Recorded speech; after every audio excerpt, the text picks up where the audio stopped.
Hello, ವನಿತಾ ಸಹಾಯವಾಣಿ.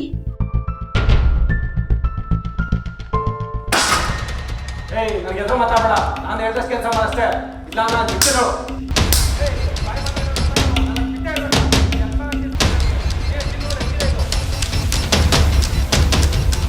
Hello, ವನಿತಾ ಸಹಾಯವಾಣಿ. ಅಪಾಯದಲ್ಲಿರುವ ಮಹಿಳೆಯರ ನೆರವಿಗಾಗಿ ದಿನದ 24 ಗಂಟೆ ಕಾರ್ಯನಿರ್ವಹಿಸುವ ವನಿತಾ ಸಹಾಯವಾಣಿ ಸದಾ ನಿಮ್ಮ ಸೇವೆಗೆ ಸಿದ್ಧವಿದೆ. 1091 ನಂಬರನ್ನು ಸಂಪರ್ಕಿಸಿದರೆ ಪೊಲೀಸರು ತಕ್ಷಣಕ್ಕೆ ನೆರವಿಗೆ ಧಾವಿಸುತ್ತಾರೆ.